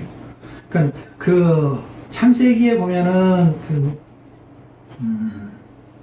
노아라는 사람이 노아는 하나님께 은혜를 입었더라라고 하는 걸 지금 잘 들리나요? 잘 들리죠? 갑자기 인터넷이 불안하다고 떠가지고. 노아라는 사람이 이제 성경에는 노아는 하나님께 은혜를 입었더라라고 하는 걸 영어 성경 읽어보면은 노아는 하나님의 눈 안에 있는 눈 안에 있는 페이버를 발견했다 이렇게 영어 성경이 그래요. 근데 번역이 정말 특이하죠. 노아는 하나님께 은혜를 입었다. 근데 입었다는데 영어 성경의 NIV로 해석하면 은혜를 발견했다. 근데 어디에 있는 어디에서 그것을 발견했냐? 눈 안에 있는 은혜. 눈이라는 단어를 써요. 정말 특이하죠. 그래서 제가 성경 읽다가 옛날에 영어 성경을 읽었는데 지금은 읽어도 무슨 말인지 몰라 잘 안 읽는데 옛날에 읽었던 게 기억이 나가지고 찾아보니까 번역이 그렇게 돼 있더라고요. 그런데 영어로 번역된 걸로 설명한 게 되게 좋더라고요. 왜냐하면 의미부여가 그 눈이 여기, 왜냐면 제가 왜 그걸 찾아봤냐면 성경 읽다가 여기 눈, 하나님은 그곳에 눈과 마음과 그게 거기 있다는 거야. 하나님이 눈길과 성전에 하나님이 눈길을 간다는 게 예를 들면 그게 눈이라도 돼. 왜 눈이라도 맞냐면 하나님 자신인 거야. 성전이 모형이지만 성전인 거기 때문에 설명을 이렇게 하는 거야. 그게 자기 눈인 거야. 그러니까 성전을 하나님의 자녀가 성전인데 하나님의 자녀를 건드리면은 그 하나님의 자녀를 건드린 걸 뭐라 그러냐, 하나님의 눈을 촉범했다 이렇게 말해요. 성경 구절 여러분이 찾아보실 수 있을 거예요. 그러니까 하나님의 자녀를 건들면 하나님의 눈을 건드린 거야. 그래서 그 말이 성경에 있는 것이 신기하게도 우리 속담 같은 데 있는 거야. 우리의 그 언어 속에서. 그래서 한국에서는 이런 게 있잖아요. 내 눈에로도 아깝지 않을 뭐 자식 이러면서 자기 눈을 건드리는 거하고 똑같은 거예요. 가장 예민한 거를 건드린다는 거예요. 감각적으로 금방 알 수 있는 거. 이런 데 건드리는 거 살짝 건드리면 모르지만 눈은 엄청나게 감각적인 거거든요. 그러니까 이 내 자식을 건드리는 건 내 눈을 건드리는 거라는 거야. 그런데 하나님이 그런 단어를 쓴다니까요. 하나님의 자녀를 건드리는 거는 하나님의 눈을 건드린다는 거예요. 그게 성전이라는 거예요. 이게 하나님이라는 걸 설명하고 있는 거예요. 거기에 자기의 이름이 있다는 거예요. 그러니까 자기의 이름의 성전이 하나님의 이름이라는 거예요. 그리고 내 마음이 항상 거기 있어요. 그러니까 하나님은 우리한테 계속해서 시선을 주는데 성전에 눈길을 간다는 거예요. 그러니까 내가 성전이잖아요. 고린도서 3장 16절 하나님의 자녀에게 하나님의 시선이 있는 거야. 계속 우리의 시선은 어디 있냐? 우리의 시선은 이렇게 하나님한테 있는 게 아니라 우리의 시선은 땅에 가 있어요. 그러니까 우리가 세상의 시선을 두더라도 하나님의 시선은 우리를 겨냥하고 있는 거예요. 그래서 우리가 딴 데 눈 돌리잖아요. 그 눈 돌리는 꼴을 보기 싫어하는 게 하나님이에요. 어디서 설명하냐? 그게 이제 아까 제가 말한 나라가 둘로 나눠지는 게 12장서부터라고 그랬잖아요. 열왕기 상 12장부터 나눠지면서 아합이 중요한 대표적인 인물로 열왕기상에서 등장한다 그랬잖아요. 거기에 등장할 때 선지자가 대표적으로 등장하는 선지자가 엘리야. 그때 엘리야가 등장할 때 하늘에서 불이 막 내리고 하는 갈멜산 전투 기억나시죠? 그 열왕기상 17장, 18장, 19장 그 부분이에요. 갈멜산 전투라고도 하고. 그래서 뭐 예를 들면은 바알과 아세라의 그 선지자 400명, 450명 이렇게 해가지고 850대 1의 전쟁 이렇게도 많이 학습이 되어 있는 거예요. 그때 막 하늘에서 불이 내려오고 막 하는 사건, 그게 지금 이 이야기를 하는 거예요. 마음. 사람들의 눈이 세상을 쳐다보는 거야. 하나님의 눈이 있는데 하나님은 나를 쳐다보고 있는데 나는 하나님을 쳐다보지 않아요. 여러분 사랑하는 사람들이 연인이 여러분은 지금 이제 눈의 감각이 다 흐려져가지고 이렇게 별로 이제 그런 감각이 안 살아나겠지만 여러분 연인들을 보세요. 길거리 나가서 연인들 둘이 젊은 사람들 그러면요 두 사람이 눈만 쳐다보는 거 아세요?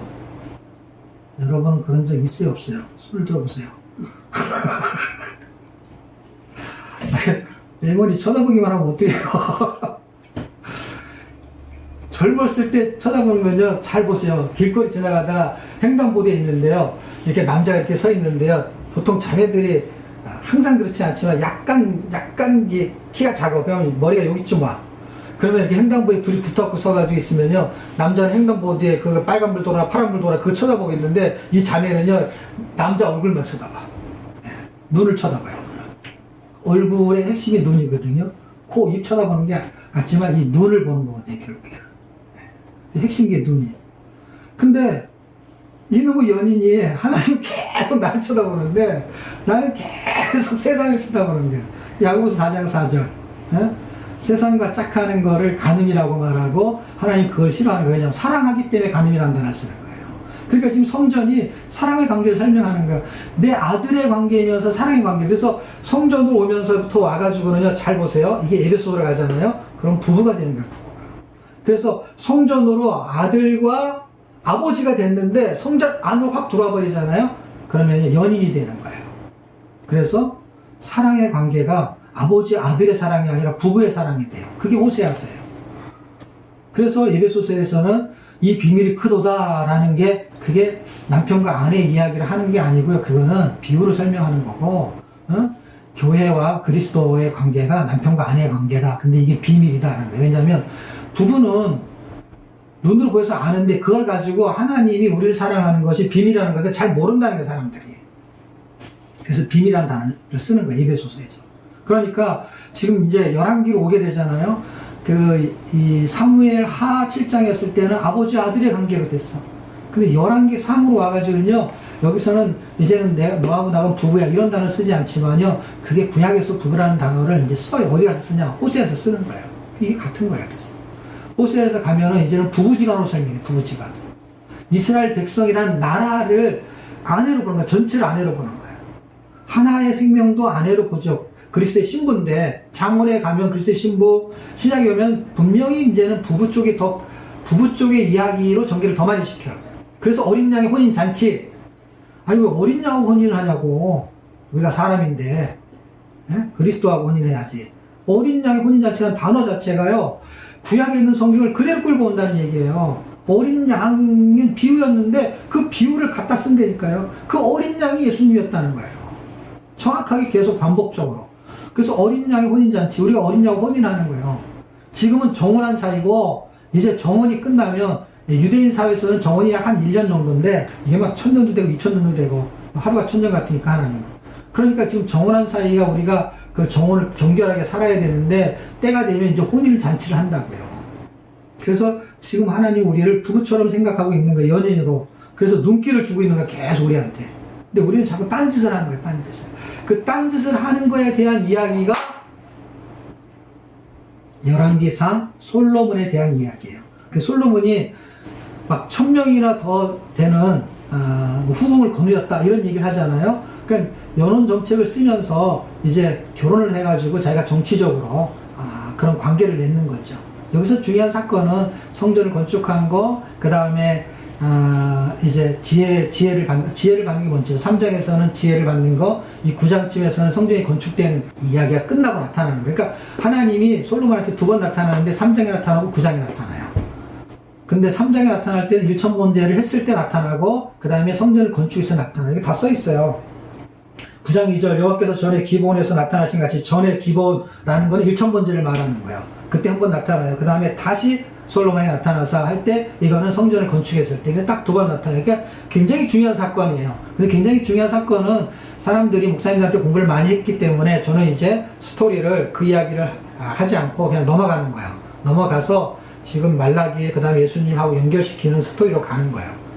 뭐 이 주제를 가지고도 갈 수는 있는데, 그거는 이제 공부가 많이 된 거니까, 똑같은 공부를 자꾸 하기보다는 새로운 거를 거기다 이렇게 붙이는 게 더 유익할 것 같아서 다른 주제를 제가 가지고 가는 거예요. 그러니까 그거는 안 한 게 아니라 안 해도 될 거니까 여러분이 이런 내용은 읽으면 대충 알겠지 라고 하면서 읽어주시면 되고, 이제 솔로몬이 이제 이방 여인과 결혼해가지고 하나님이 뭐라 그러냐면, 네가 다윗과 같은 길로 가게 되면 내가 너를 잘 대접을 해주겠다라는 얘기를 계속하는 거야. 하나님은 이제 왜 그런 얘기를 할까? 엄마 아빠가요, 애들 앉혀놓고 야 이렇게 살았으면 좋겠어 이런 얘기를 자꾸 하는 이유는 뭔지 아세요? 지금 코로나가 위험하니까 너무 돌아다니지 말고 이렇게 와. 그런 거는 염려가 되는 거예요. 염려가. 그러니까 하나님의 눈길을 계속 솔로몬한테 주고 있으면서 뭘 갖고 있냐면, 솔로몬이 염려가 되는 거야. 염려가 되고 자꾸 잔소리를 하는 거야. 2번씩이나 나타나가지고요, 잔소리를 해요. 뭐라 그러냐면은, 제발 다윗이 갔던 길로 가. 너 지금 딱 다른 길로 가는 것 같아? 이렇게 쓰진 않지만은 그 말 자체가 뭐냐면, 너 지금 이상하게 왼발이 약간 삐딱해 뭐 이런 거예요. 너 지금 다른 데로 셀라 그러지? 이거를 경고하듯이 정확하게 말해요. 그 네가 만약에 이렇게 다른 길로 가잖아, 그러면은 이 성전을 내가 단번에 헐어버릴 거야. 그리고 너를 속담꾼으로 만들어 버릴 거야. 근데 그렇게 돼요. 왜? 그가 다른 길로 가거든. 그래서 열왕기상 3장 14절에서 하나님이 원하는 길은 다윗의 길이에요. 그 길로 가라고 3장에 말해요. 그러니까 2번 나타났다 해서 3장에 나타나고 9장에 나타났다 했잖아요. 그때 말했어요. 그리고 9장에서 또 말해요. 그리고 그렇게 안 하면 이렇게 할 거야. 그게 징계예요. 훈계예요. 그런데 그렇게 돼요. 그래서 성전이 무너져요. 그게 무너지는 이야기예요. 세워진 지 얼마 되지, 세워진 날에 얘기를 한 거예요. 무너진 거는 시간이 지나서 무너져요. 그런데 세워진 날에 이미 경고를 하기 시작했는데 그 수순으로 가는 거야. 우리 거기서 진리를 발견해야 돼요. 하나님이 계속 우리한테 뭔가를 계속 말하고 있는 게 이게 옛날 이야기가 아니라니까요. 아, 솔로몬이 잘못했지. 그러면 안 되지. 그게 아니라니까요. 우리는 솔로몬보다 더 다른 길로 가고 있는데 자기는 딴 길로 가고 있으면서 솔로몬 보고 저렇게 하면 안 되지. 그리고 똥 묻은 놈이 겨 묻은 놈 나무란다고 딱 그런 게 우리 형편이거든요. 그러니까 성경이 남 얘기가 아니에요. 지금 다 내 얘기를 하고 있는 거예요. 구약이고 솔로몬이고 아무 상관없는 것 같죠. 천만의 성전, 지금 나한테 하나님이 솔로몬한테 초점이 가 있는 거예요. 성전을 만들어 놓고 너 이 기준으로 살아야 돼. 내가 너한테 마음을 가고 있어. 라는 걸 성전이라는 걸 가지고 그냥 말하는 거예요. 고린도서 3장 16절 내가 성전이거든요. 하나님은 이렇게 말하고 있는 거예요. 그런데 결국 솔로몬이 마음이 바뀝니다. 그래서 이거는 마음의 얘기를 하는 거예요. 그래서 제가 신명기의 마음의 할례라는 단어를 설명하고 있는 거예요. 그래서 우리가 성경도 읽고 기도도 하고 하는데 마음은 딴 데가 있어. 그거를 똑같은 이야기를 하고 있는 것입니다. 이게 회복되지 않으면요, 이스라엘 백성은 우리하고 다를 게 전혀 없어요. 우리는 무슨 이방신, 불교 이런 거 아니잖아요. 이 사람들이 무슨 불교를 믿었어요? 유교를 믿었어요? 하나님을 믿었지? 그런데 마음은 딴 데가 있었던 거야, 유대인들이 다. 그래서 로마서에서 이게 표면적 유대인이 아니야. 너는 진짜 유대인이 아니라니까. 할례, 그건 할례도 아니야. 이런 얘기예요. 우리가 신앙생활을 수십 년째 내가 교회 다니는데 그것도 신앙생활이냐? 이렇게 말할 수도 있다라는 거예요. 그러니까 좀 새로워야 돼. 이게 새로운 지식을 하나 얻는 게 아니고 나의 신앙을 점검하고 지금 이런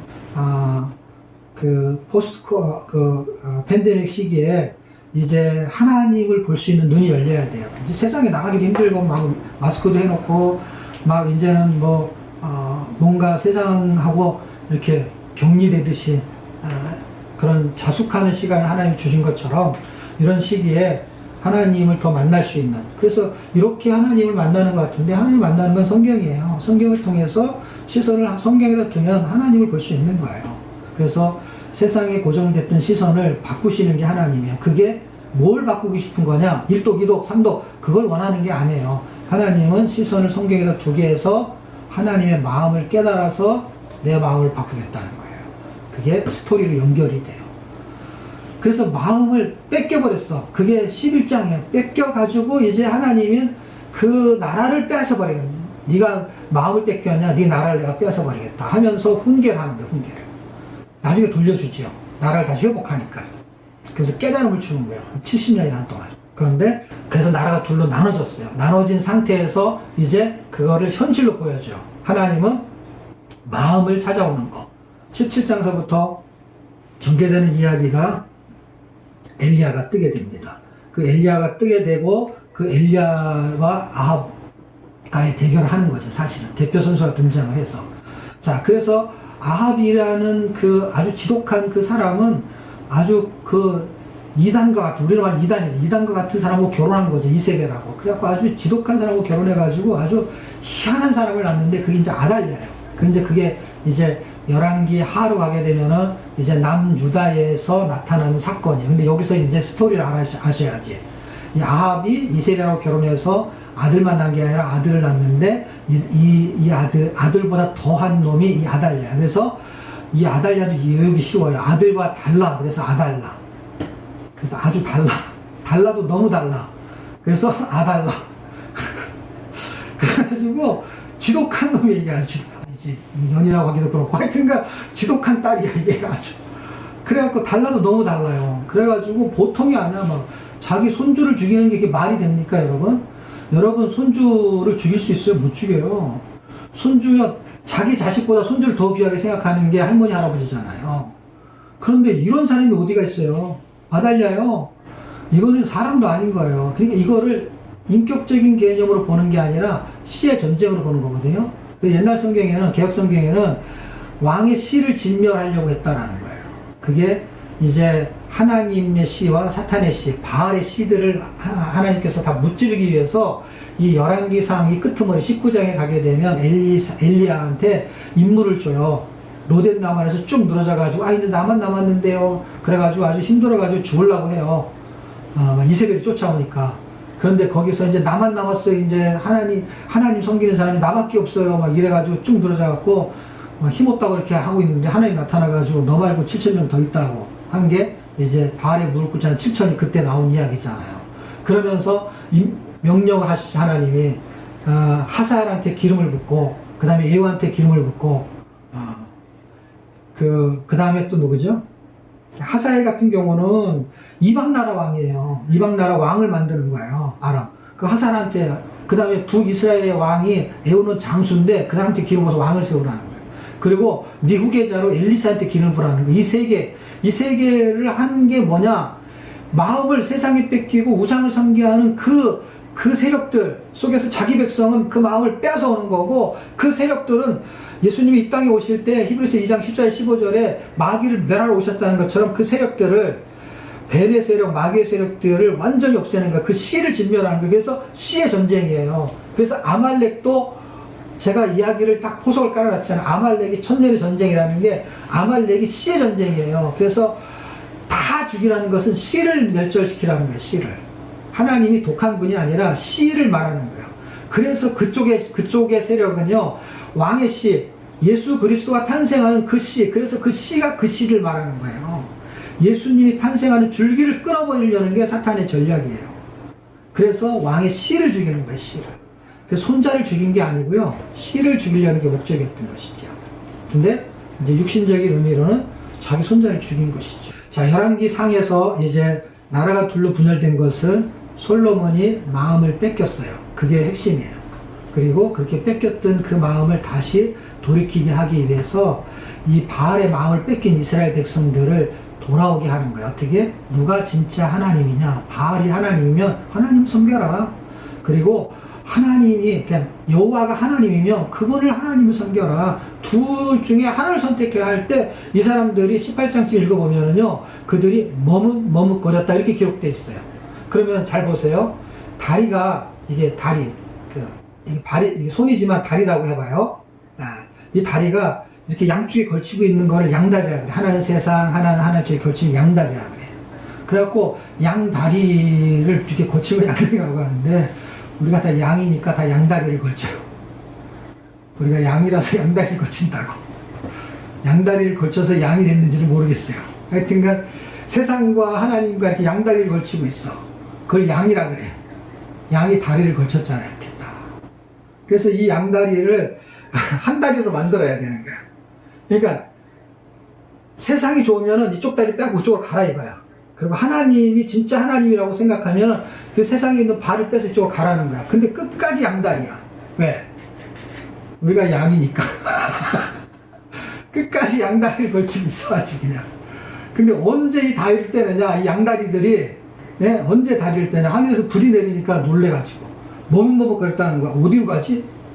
그냥 계속 망설이는 거야. 교회 가야 구원받고 천국 가는데, 그러면서 양다리들이 이 세상에 갖고, 이 세상이 너무 좋은데, 그래서 교회 왔다, 세상에 갔다 왔다 갔다 양다리예요, 양다리. 그런데 어느 날 자기 마음속에 불이 확 내리잖아요. 그때 다리를 빼는 거예요. 그때 하늘에서 불이 내리면서 진짜 하나님이 누군지를 보여주는 대결에서 하늘에서 불이 내리는 쪽을 이기는 쪽으로 하지 않는데 내기를 한 거예요. 그냥 쉽게 말하면 내기를 했는데 하나님이 이겼어. 이기니까 사람들이 그때 알아버린 거야. 이렇게 하늘에서 말은 하늘에 날벼락이 이렇게 나는구나 하면서 이분이 진짜 하나님이구나, 이분이 창조자구나 라고 하면서 하나님 쪽으로 발을 빼면서요, 이 사람들이 여호와는 하나님이십니다 라고 두 번씩 고백을 하는 게 이제 마음을, 양다리가 이게 이제 표현이고 마음을 하나님 쪽으로 이렇게 돌아오게 만드는 것이죠. 그래서 엘리야가 하는 사역은 정확하게 써있어요. 뭐라고 써있냐? 하나님은 사람의 마음을 돌이키게 하시는 분입니다. 이렇게 써있어요. 그게 갈멜산 전투의 핵심은 불이 내리는 게 아니에요, 여러분. 불이 내릴 수도 있고 번개가 칠 수도 있고 그건 하나도 중요하지가 않아요. 그런 현상이 나타나는 거야. 근데 뭐 때문에 불이 내렸냐? 그게 중요한 거죠. 뭐 때문에 불이 내렸냐? 하나님은 이렇게 기도를 할 때 이렇게 불이 내리기 전에 기도를 한다고. 하나님은 이들의 마음을 돌이키게 하시는 하나님인 줄 압니다. 마음이 이 사람들이 딴 데가 있다는 거야. 그래서 말라기에서 이제 엘리야가 와야 됩니다 하는 이야기는 이 엘리야의 사역을 말하는 거예요. 그래서 말라기하고 연결을 시켜야 돼. 왜? 이 엘리야가 말라기에 나오니까. 그런데 이 사역을 말하는 게 말라기 얘기예요. 사람들의 마음을 다 빼앗겠다는 거야. 이제는 교회도 건축을 하고 포로로 다 기원해가지고 성전 건축이 돼서 이제 에스라, 니에미야, 에스더, 욥기, 시편, 잠언, 전서기 쭉 해가지고 저 선지서를 갖고 학개서기랑 말라기로 딱 끝나는 그 말라기가 어느 시대 사람이냐? 에스라, 니에미야 그 끄트머리하고 거의 비슷한 시기의 사람이에요. 3차 기원이 444년인데 이 말라기의 성경을 쓴 거를 우리가 학자들이 보는 게 430년이죠. 그러니까 그 포로 귀환 시대 때 성전을 건축하고 난 후에 그때 예배를 드리는 것으로 끝을 내는 게 말라기인데, 그 말라기가 누구 얘기를 하느냐? 엘리야가 와야 된다는 거예요. 엘리야가 왜 와야 되냐? 지금 사람들이 예배를 범패스럽게 생각하고 귀찮아하고 일부 예배, 일부 예배, 오프라인 예배 이제 귀찮아서 어떻게 이제는 집에 앉아서 딱 편하게 앉아서 이제 SNS를 통해 가지고 인터넷 예배 드리는 게 더 편하다는 거야. 그 젊은 사람들은 애 데리고 교회 안 가요. 갔다가 코로나 걸리면 큰일 나니까 그냥 교회 안 가요, 이제는. 코로나가 나도 안 가겠다는 사람이 많대요. 리서치 조사를 하게 되면. 이제 뭐 집에서 예배 드리는 거가 익숙해진 거죠. 귀찮은 게 교회가 아닌데. 예배 드리는 게 귀찮은 거예요. 그게 말라기 얘기야. 그래서 엘리야가 와야 된다는 거예요. 이 사람들이 형식적으로는 다 예배를 드리고 헌금도 하고 겉으로 보면 아무 문제가 없는 사람인데 말라기가 볼 때는 문제가 아주 많은 거예요. 그래서 이 엘리야가 와야 된다는 거예요. 왜? 마음을 바꿔야 된다는 거예요. 헌금을 더 내게 해야 되는 그런 게 아니고, 그 다음에 막 뭘 해야 되는 게 아니라 마음이 딴 데가 있다는 거예요. 그래서 엘리야가 와야 된다는 거예요. 그러니까 지금도 우리한테는 엘리야가 와야 되는데 그 마음을 바꾸시는 분이 누구냐? 그분이 하나님이라는 거야. 근데 그 사역을 했던 사람이 엘리야이기 때문에 엘리야라는 걸 띄우는 것 뿐이죠. 그렇게 해서 이제 열왕기 상이 어떻게 끝나냐?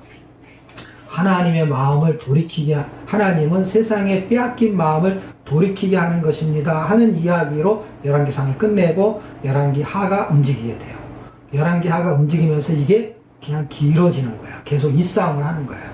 근데 열왕기 상하고 열왕기 하는 그렇게 짧게 합니까? 이건 그냥 길어지는 거예요. 거기에 이제 나오는 북쪽의 왕들보다는 이제 남쪽의 왕에 더 초점을 갖고 이야기를 해요.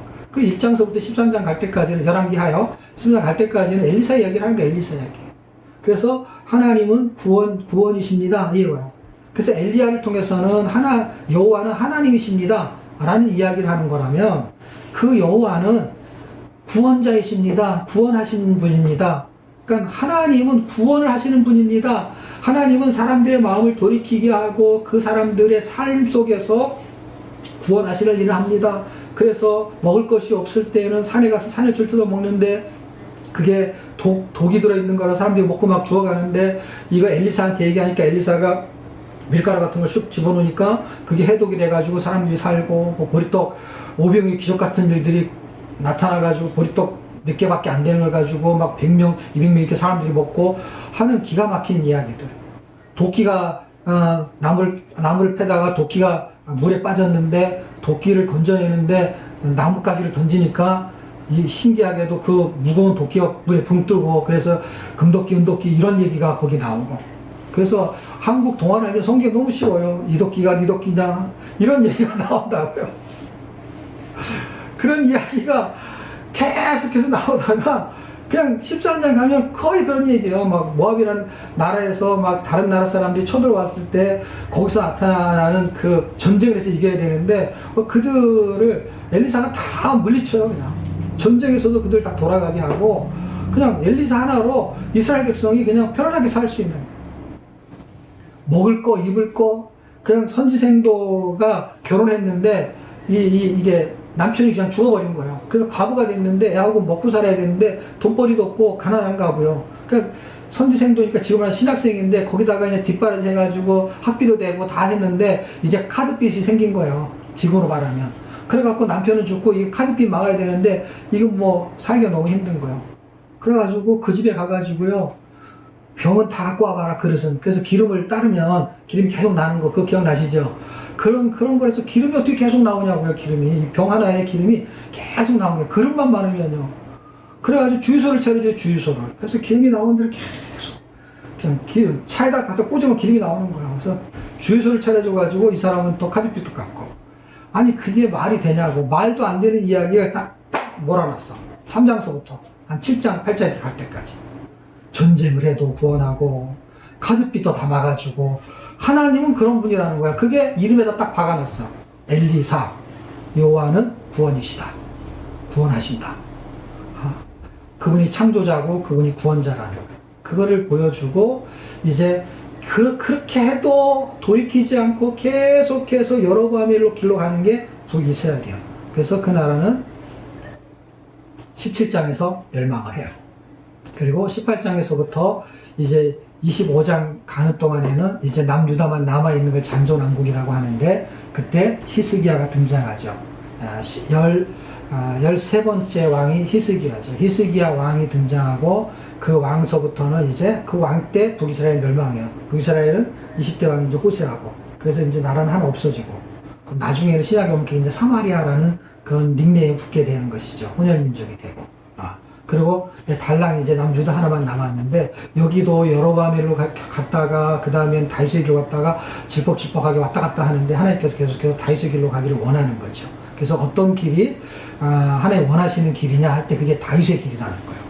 그래서 잠언을 읽어보면은 음부는 땅 아래에 있고 그 다음에 하나님이 원하는 길은 윗길이다 이렇게 써 있어요.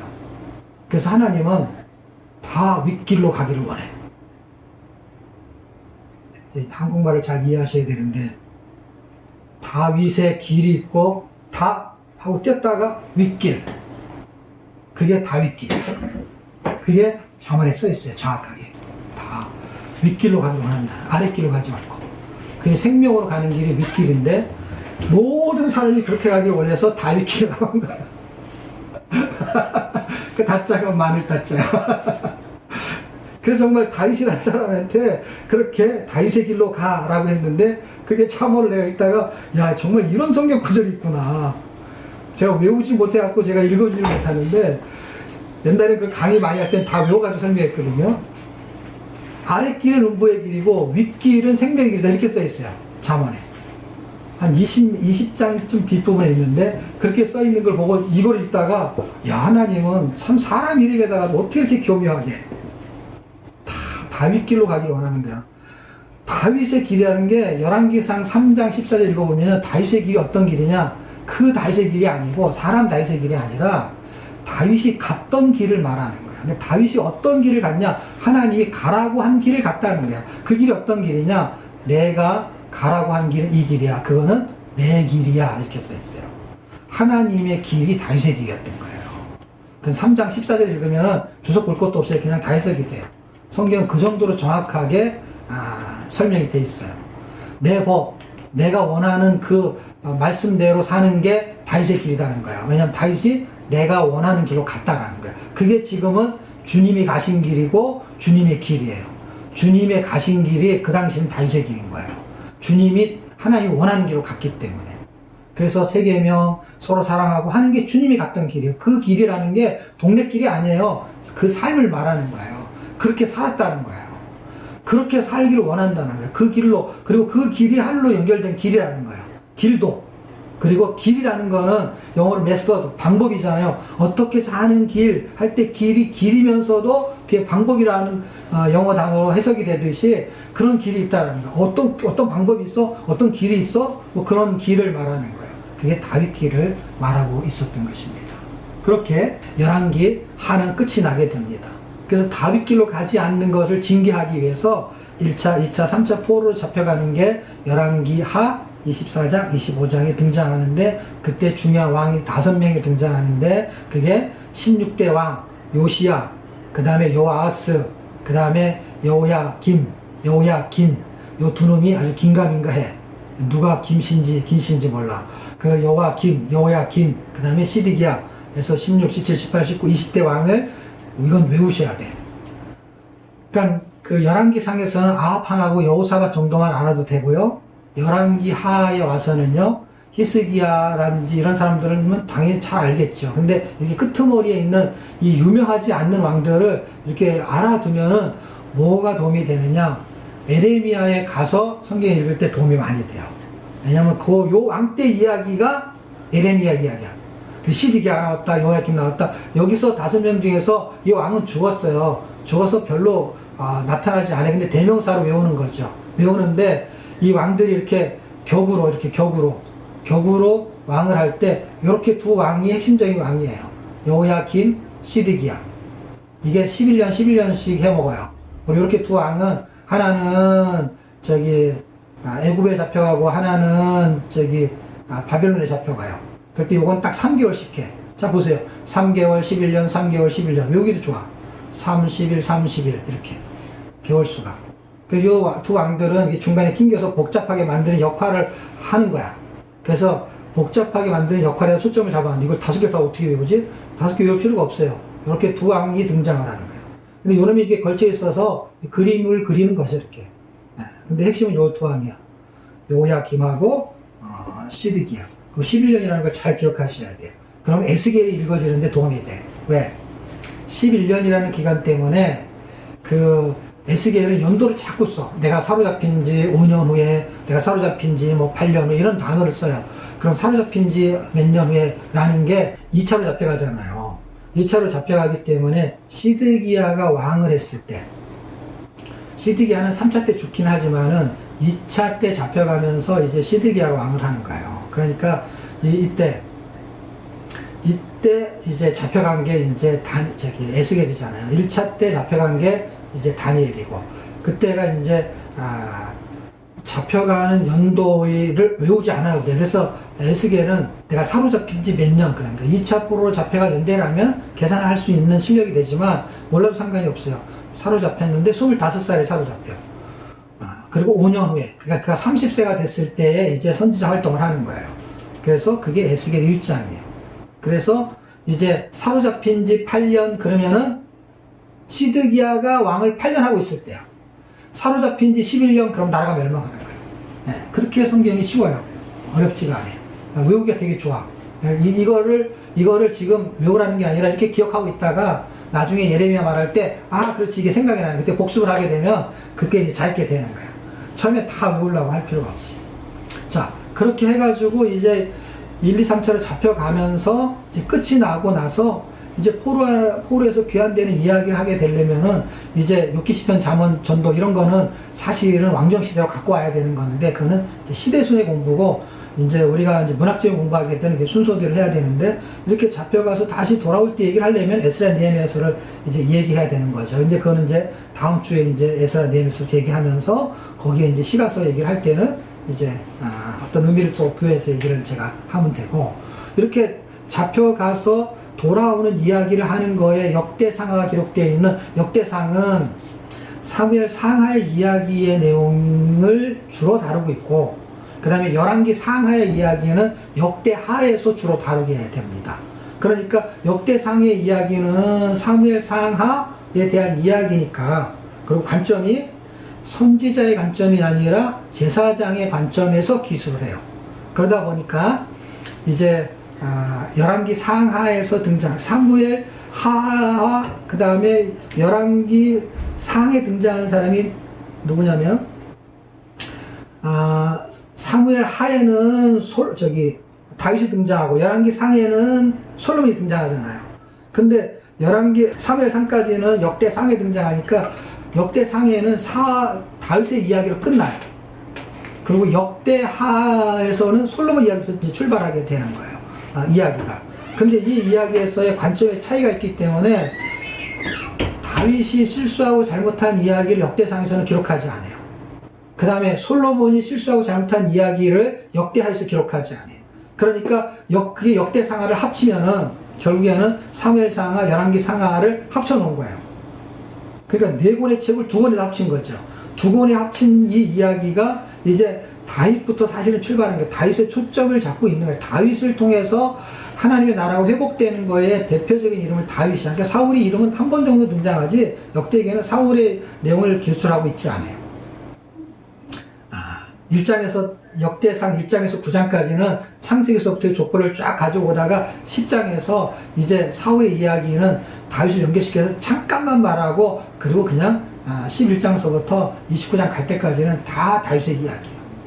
그리고 역대상 1장에서는 솔로몬 이야기가 등장하고, 그 솔로몬 이야기가 한 9장에서 10장 정도 갈 때까지는 그 솔로몬 이야기죠. 그 열왕기상 1장에서 10장까지 이야기죠. 그리고 거기서 뒤에서부터는 다 유다 이야기예요. 한 30장 갈 때까지는. 그러니까 이 이야기에서 말해주는 내용은 다 똑같아요. 근데 관점이 달라요. 그래서 관점만 이해하면 돼. 설명하면 또 똑같은 이야기를 해야 돼. 관점이 뭐냐? 그 관점은 제사적인 관점에 설명한다는 거야. 그러다 보니까 제사적인 관점이라는 게 어떤 의미냐 할 때, 선지자적인 관점은 죄의 싹은 사망이다라는 얘기를 하는 거고, 제사장적인 관점은 죄의 싹은 사망을 말하는 게 아니라 하나님의 은혜는 영생, 구원이다, 이 이야기를 하려는 거야. 그래서 성경 구절 하나만 얘기하고 마치겠는데, 로마서 6장 23절 그거 하나만 보고 마치겠습니다. 로마서 6장 23절은 여러분도 제자훈련 받으신 분 다 암송할 정도로 아주 애송되는 성경 구절인데요. 죄의 싹은 사망이요 하나님의 은사는 그리스도 예수 우리 주 안에 영생이니라. 이 하나의 단어에 죄의 싹은 사망이 하는 그 전반부는 열왕기라고 생각하시면 돼요. 그래서 죄로 인해서 무너지는 거예요. 그래서 누구의 죄 때문에 무너지느냐 할 때 므낫세의 죄 때문에 무너집니다 하는 이야기를 열왕기 하 21장서부터는 정확하게 써놨어요. 이 므낫세 때문에 내가 이 나라를 멸망시키겠다 이렇게 했어요. 예레미야에도 이걸 한번 반복해요.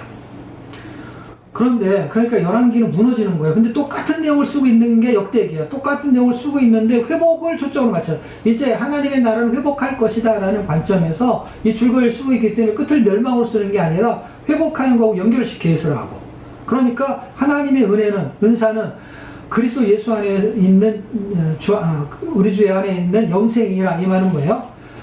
제사장적인 관점에서 회복을 쓰고 있는 거예요. 그래서 선지자적인 관점과 제사전적인 관점을 하나의 구절로 찾으면은 딱 로마서 6장 23절이 좋아요. 내가 죄 때문에 죽는 거예요.